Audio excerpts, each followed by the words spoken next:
The room went dead silent. The world was watching. Over 90 million live viewers across 6 continents. The Global Policy Leadership Forum was already tense. But what happened next, no one saw coming. U.S. President Donald Trump leaned forward at long, polished table, pointed his finger across the stage, and said with asthma grin, "Why is he even here?" I don't remember Burkina Faso ever buying Jimbert. The audience gasped. Cameras snapped. Some foreign leaders chuckled, nervously. Others looked away in shame. And at the far end of the row sat Captain Ibrahim Traoré, his face still, his fingers calmly folded before him. Hadn't flinch. He didn't blink. But inside, something shifted. A young African woman in the press gallery silently mouthed, "Did he just say that?" Her eyes welled with tears. For a long moment, no one spoke. The moderator tried to move on, but Trey slowly stood up. The camera zoomed in. He adjusted his mic, looked Trump in the eye, and the world held its breath. Then he began to speak. Captain Ibrahim didn't raise his voice. He didn't rush, but the weight of his words made the room feel colder than stone. "Mr. Trump," he began, "I want to tell you a story." His voice was calm, almost too calm. A little boy once watched his village burn. He held his baby sister as flames took their home. His father was shot for refusing to give up his land. And while the men with guns left, helicopters in the sky just flew past. The boy prayed for help. Tro's eyes were fixed on Trump.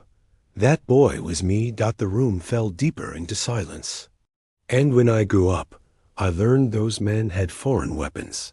Some came from your country.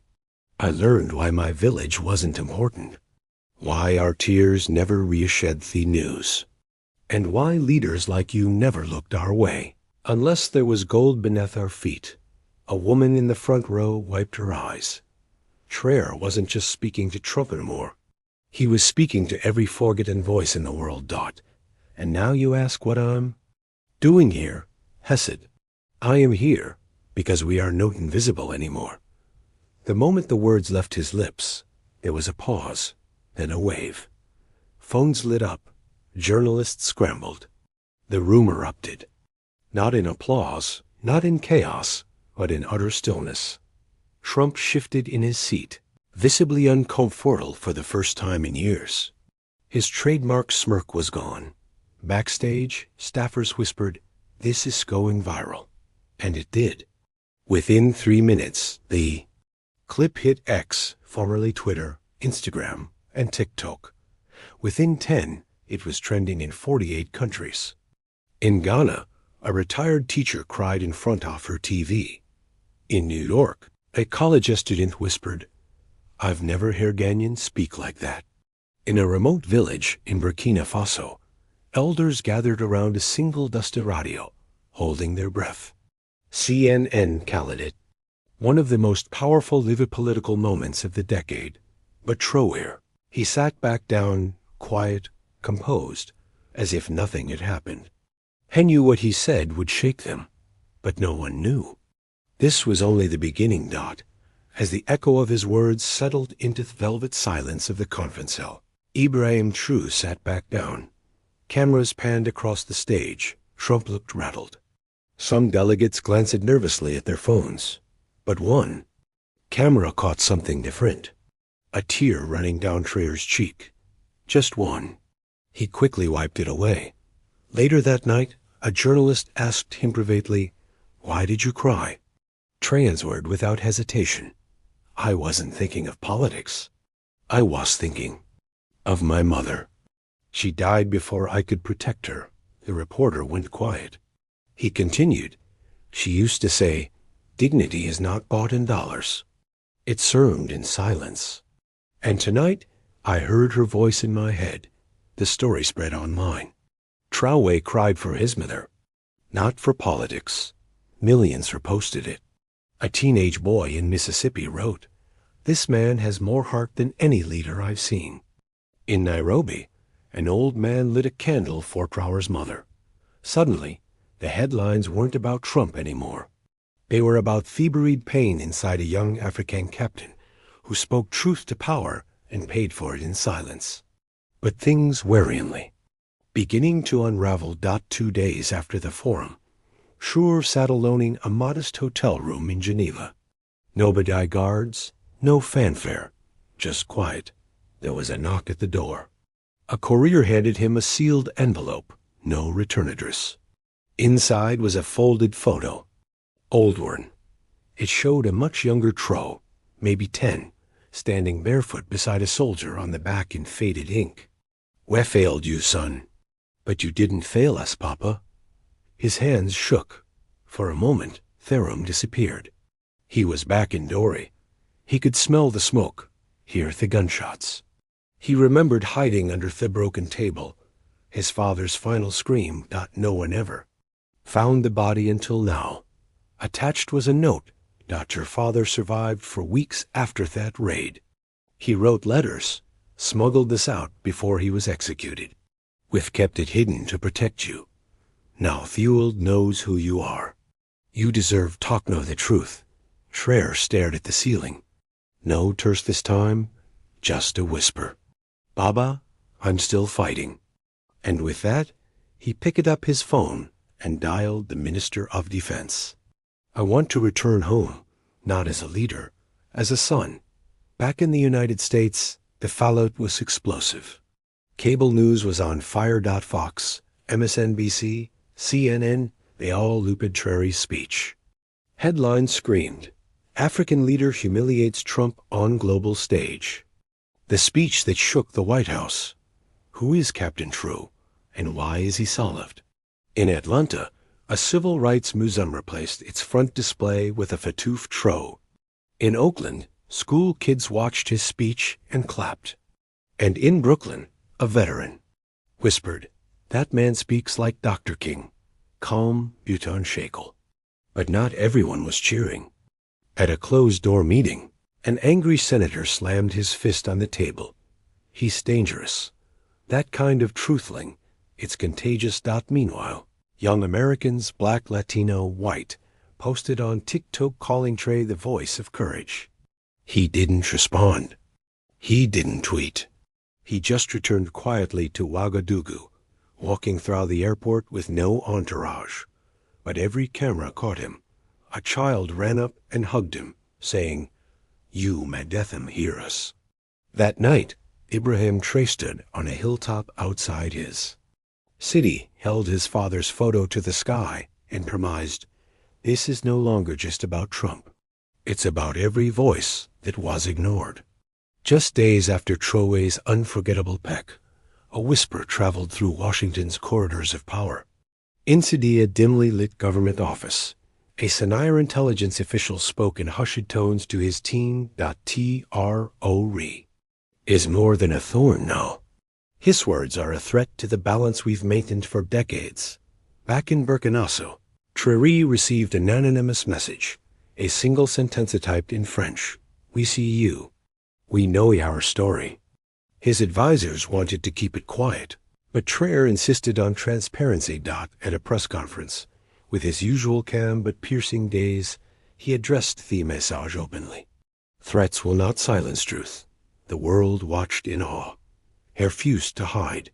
He refused to cower. But inside, Traoré felt the weight of history pressing down. He remembered his village. The night fires came, the screams that haunted him. In that moment, he made a silent vow. No matter what, he would stand for those who cannot. His courage inspired millions, but it also stirred unseen forces plotting in shadows. Late, one evening, alone in his study, Traoré stared at a weathered map of his homeland. Images flooded back. Smoke rising from Doré's fields. The sound of children crying in the dark. The sudden stillness after gunshots. He reached for an old faded photo of his family, clutching it idly. "My father's last words," Hugh whispered. "Protect our people." A knock startled him. His aide entered quietly with a letter from a local elder. The letter described how life in Doré had changed since Traor's rise. Hope returning, but also danger lurking. The elder begged for help against growing militant threats. Eyes filled with tears. This wasn't just politics. This was his home, his past, his people. He realized his fight was far from over. It was personal. Days later, Traoré was invited to a major international news network for a live interview. Midway through the tough questions, the interviewer pressed time in his toughest moment. Traor's voice trembled as he shared a memory. The day I lost my little sister to violence, I almost gave up. The room fell silent. Cameras captured the rare moment of vulnerability. Viewers around the world saw a man of strength and pain, of hope and heartbreak. But just as the tears swelled, something shifted. Traoré steadied himself and said with fierce resolve, "I survived for them, for all who suffer in silence." The interview ended with a standing ovation from the studio audience. Millions watching wiped their eyes.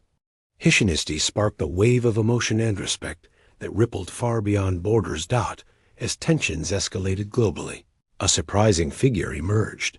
From the shadows, a former U.S. diplomat known for quickly supporting African causes.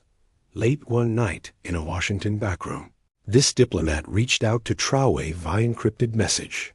"You are not alone. History remembers those who stand for justice. Let me help." Traoré was cautious but intrigued. With this ally's guidance, Traoré gained access to international forums, behind-the-scenes meetings, and strategic advice on navigating the complex web of global power. This support was unseen by the public, but it gave Traoré a new strength, a network that respected his dignity and mission. At home, his people noticed the change. Traoré was more confident, more connected, but never distant. He kept walking the streets of Ouagadougou, greeting children, listening to elders, never forgetting his roots. This alliance wasn't about politics. It was about healing old wounds, bridging divides, and fighting for a future where African voices would finally be heard. Yet, in the darkest corners, enemies plotted harder. The question remained, how far would Traoré's courage carry him before the world tried to silence him? The day came when Traoré was invited to speak at a high-profile global summit in New York. The room was packed with world leaders, journalists, and diplomats. As he stepped to the podium, cameras zoomed in. Millions worldwide tuned in live. Traoré's voice was steady but powerful. Hadn't just addressed Trump. He addressed every leader who ignored. The cries off the press. "We cannot build peace on the foundations of fear and silence," he said. "We owe our people more than empty promises." The audience shifted uncomfortably. Some leaders avoided eye contact. Others clenched their jaws. Suddenly, a young African woman in the front row wiped tears from her eyes. Behind her, a veteran diplomat whispered, "Finally, someone speaks the truth." Traoré ended his speech with a call to action, one that transcended borders and politics. The room erupted, not with applause, but with a stunned silence that said it all. The clip exploded in line, flooding social media with messages of hope, pain, and a desire for real change. That day, the world held its breath. That night, alone in his hotel room, Traoré received a letter. It was from a little girl in Dori, the village where his journey began. Her handwriting washicky, but full of hope. "Dear Captain, I watched you speak on TV. You gave us courage. My mother says you are all right. Please don't forget us." Traoré felt. His chest tightened. He remembered the dusty roads, the laughter of children playing near the well, the quiet strength of his mother's hands. Tears streamed down his face, but this time they were tears of gratitude. He knew his fight was more than political. It was personal, tied to every child who dreamed of a better future. He folded the letter carefully, placing it beside his father's old photo. In that quiet moment, Traoré made a promesse no matter the storms. Ahead, he would never let his people down, because this was more than a message to a former president. It was a message to Thewald, a call for justice, dignity, and hope. Late one night, as the city light simmered outside his window, Traoré's phone buzzed. The caller ID was unknown, but something made him answer. A voice cautious yet urgent spoke. "Captain Trout, we've been watching you. Your message has shaken many, and you are not safe." The caller was a former political aide, now a whistleblower who wanted to expose hidden truths about global corruption. He offered Traoré a trove of documents, proof of manipulations and betrayals by powerful figures, including plans to undermine African sovereignty. Traoré's heart pounded. This was bigger than he imagined. He knew accepting meant danger, but also the chance to reveal the truth. With Quedersolve, he replied, "The people deserve to know." That night, as silence surrounded him, True understood his fight had entered a new, darker phase. Yet his spirit burned brighter. The next day, True convened a secret meeting with trusted advisors and journalists. He revealed parts of the whistleblower's evidence, documents that showed decades of hidden deals. The room was heavy with disbelief and anger. True's calm voice cut through. "We will not be silent any longer. Our people's future depends on truth." The story exploded in media worldwide. Protests erupted from Ouagadougou to New York. People from all walks of life took to the street chanting for justice and change. For the first time, many felt hope. Hope that the system could be challenged. But the backlash was fierce. Powerful force pushed back, trying to discredit Traoré and silence the growing movement. Still, he stood firm, embodying the courage of a man who knew that truth was his strongest weapon. That evening, exhausted but unbroken, Traoré sat quietly in his childhood home. The walls echoed with memories of slaughter, hardship, and love. He thought of his father's words. "Courage isn't a sense of fear, but standing strong despite it." Tears slipped down his face as he prayed for guidance. Outside, the village slept under Nar, a star-filled sky. In that stillness, Traoré felt a profound connection, not just to his people, Uto, every soul fighting for justice. Hugh whispered a vow. "No matter the cost, I will carry their hopes. Their dreams will not die." His resolve deepened. This was not just a battle of politics. It was a fight for dignity, for humanity, and Captain Ibrahim Traoré was ready to lead it with his heart wide open. Days had turned into weeks since Traoré's viral speech. Behind the scenes, the weight of his message settled heavy on his shoulders. Each morning, he woke to the faces of those who believed in him, the children in the villages, the mothers who prayed for peace, the elders who whispered hopes for change. But late at night, the loneliness pressed in. Many powerful people wanted him silenced. Threats came in quiet whispers, attempts to shake his resolve. Yet Traoré remained unbroken. He reminded himself of a promise made long ago, to never abandon those who needed him most. In his heart, he carried not just his own courage, but the dreams of an entire continent. This was not his fight alone. It was theirs. And with every breath, he vowed to stand tall, to speak boldly, to be the voice for those who had been unheard for too long. Across continents, Traoré's message inspired a wave of change. Young activists in Africa organized peaceful marches. In America, communities debate what true leadership meant. Even some political leaders quietly began questioning old systems. It wasn't just a speech. It was a movement awakening families who had once felt forgotten, now dared to dream. In a small school in Burkina Faso, children painted murals of Traoré's face, a symbol of hope. Journalists shared stories of everyday heroes rising up. And in quiet moments, strangers reached out to say, "Thank you for showing us the power of dignity." Trey's calm defiance had pierced the noise. He showed the world that courage and kindness could change even the darkest of rooms. On the final day of the forum, as Thewald watched once more, Traoré took the stage, not to fight, but to unite. His eyes shone with compassion and strength. He spoke softly. Today we stand not divided, but together.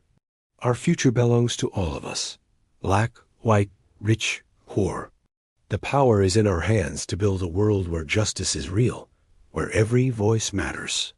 Tears flooded the eyes of millions watching. For the first time, many felt hope blossom like a fragile flower, ready to bloom against the odds. As he stepped down, applause thundered. Not just for a leader, but for a man ordered to carry the weight of his people's dreams. And in hearts of everywhere, a promise was made to fight, to love, to never forget. If this story touched your heart like it did mine, please like, subscribe, and comment below. Share what moved you the most, or how Ibrahim Traoré's courage inspires you. Your support helps us tell more powerful stories that change the world, one viewer at a time.